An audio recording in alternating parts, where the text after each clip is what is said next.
The Great Kanto Desert. During the day, the temperatures soar above 120 degrees in the shade. At night, it takes a nosedive well below freezing. These ruins are from a forgotten civilization, one that fell under the weight of its own thoughtlessness and greed several hundred years ago. No. That's not what you're here for. You're here for the tits, tatas, stonking great milk jugs. Supersize me!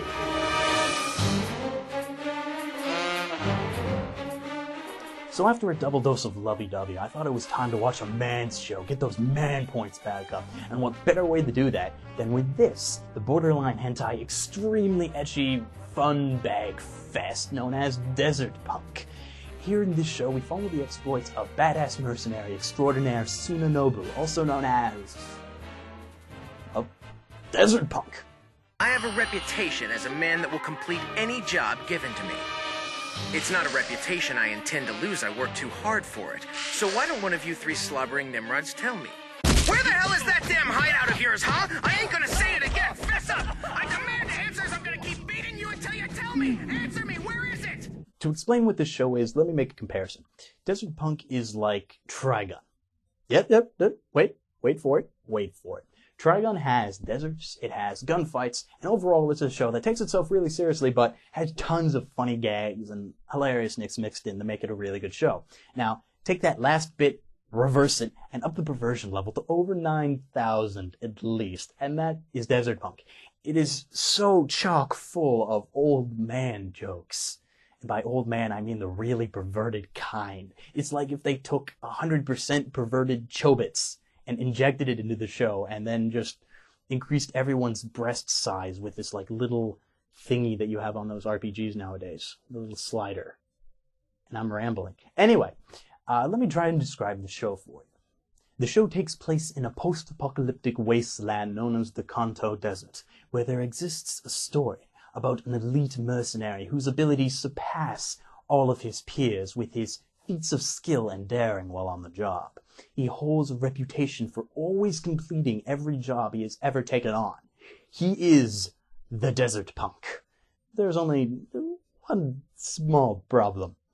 During the course of episode 1, he screws up.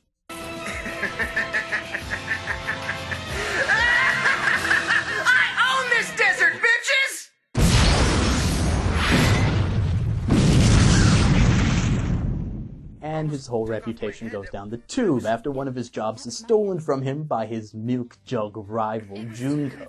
And then his life starts to take a downturn, and he screws up again, and again, and again. And it's all for comic relief, of course, but that is really the whole show. And it's hilarious. The uniqueness and charm of Desert Punk is its no-holds-barred style of perverted comedy. And by no-holds-barred, I really mean no freaking holes-barred. There's a body in my pants and everyone's coming! It can be lewd, rude, and as I said before, as close to borderline hentai as you can get without going over, and it comes inches, no, millimeters away from crossing that line. Twice. But that's why the show's great. Like, it is hard to find a show so pervertedly awesome. Like, guys, all you need to do is you just need to grab a tissue box and... Oh, hey, why'd you turn on the split screen? You were about to make a masturbation joke. Well, yeah, it makes sense. You have a girlfriend, you know that, right? Oh, no. That is where you were wrong, my dear Tristan. You are the one with a girlfriend. I am just an imaginary personification of your reviewer self, and therefore am happily single and can have all the 2D detail that I want. You're a sick bastard. Takes one to know one. Now, go run along and bawl over a fruits basket or something, you pansy. Fucking asshole. Bitch. Now, there's not much else to touch on really with the plot, as most episodes follow a job of the week format. Get the job done, collect the money, repeat, assuming he even finishes the job. But after episode 7, he gains his sidekick apprentice Kitsuna, who for some reason idolizes this guy, despite how perverted he is, and she decides to follow him around like a dog on a car tire, because she wants to become the desert's biggest power babe, and she thinks that following him around and becoming his apprentice will help her do that. Yeah. Don't know what she's thinking. Also, for the last several episodes, the entire tone of the series does a 180. It almost forgets its entire perverted and ecchi nature and really goes serious. But it's kind of jarring, actually, after you were watching the series for so long, and then it just happens. And it also doesn't help that the second opening theme that goes along with each one of these episodes starts off like this. I will move on, and as long as I know that I'm alive. Speaking of the opening, on their own, they don't seem to gather much merit by the songs alone, but by other things. The first opening, for example, is shot completely in live action, and it seems to follow the daily life of Desert Punk. And live action is a rarity in openings and endings, unless you're watching, like, Lucky Star or something.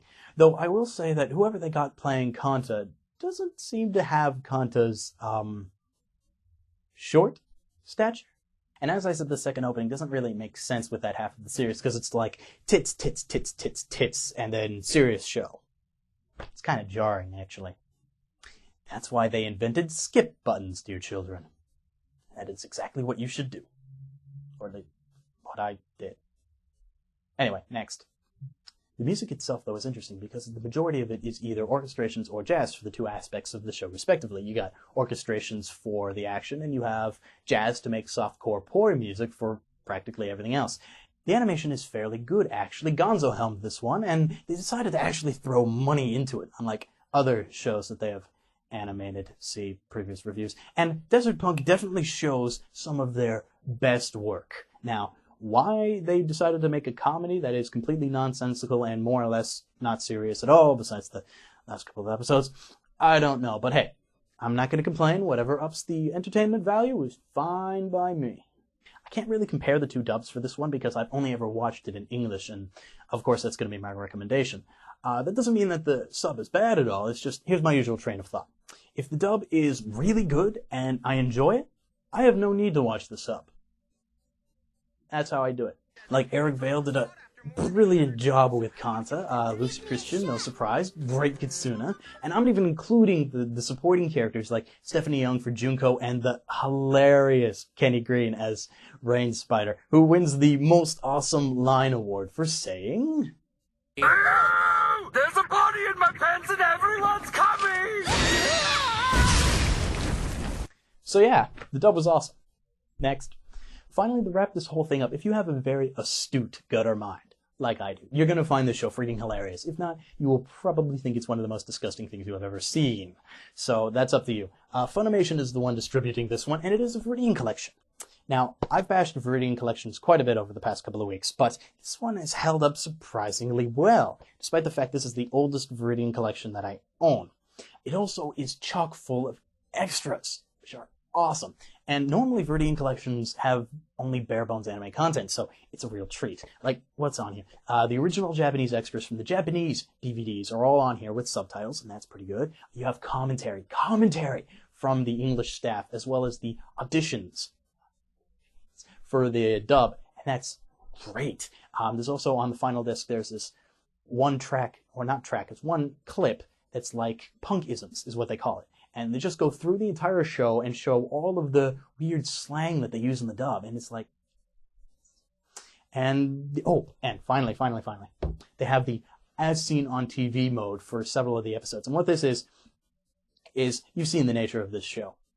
No television station in their right mind would broadcast this thing unedited. So Funimation decided to put several episodes on the DVD in the edited form. Now, why would you want to watch this, you ask? Now, they're not as good as the original episodes, give or take, but what they did do is they added a whole bunch of really funny stuff in place of everything that they had to cut. And I don't know, I found it interesting. Maybe you will too. So that was Desert Punk. And it was great. I should review manly shows more often. In fact, what do I got on my shelf? Okay, let's see what I got in this pile here. Ooh, Samurai 7. Samurai 7. I haven't even opened this one yet. Ooh. Can't go more manly than a samurai. I could do some unlicensed stuff too, like I could do Fist of the North Star. Like, you are shock! Da-na-na-na-na, I don't know the rest of the song in Japanese. You are shock! Midori Days. Someday. Razafon. The answer to Evangelion. Mindfuck Central. Hey, I haven't had a Mindfuck since Lane. That might be good. Oh my god. This is perfect. Princess Tutu. Wait, what?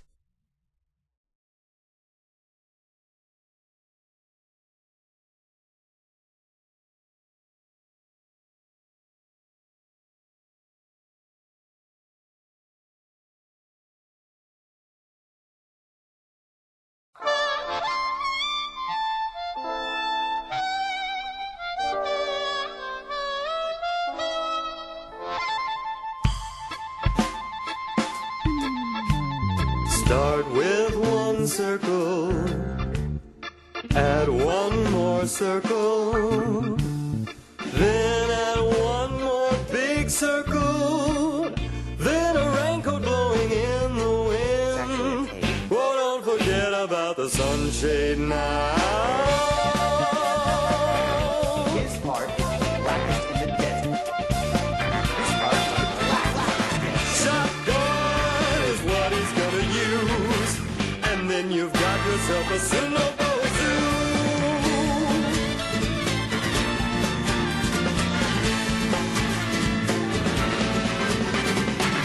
He's on the run again. Just one more day and you'll see. He won't stop till tomorrow comes. He won't stop until he gets the girl.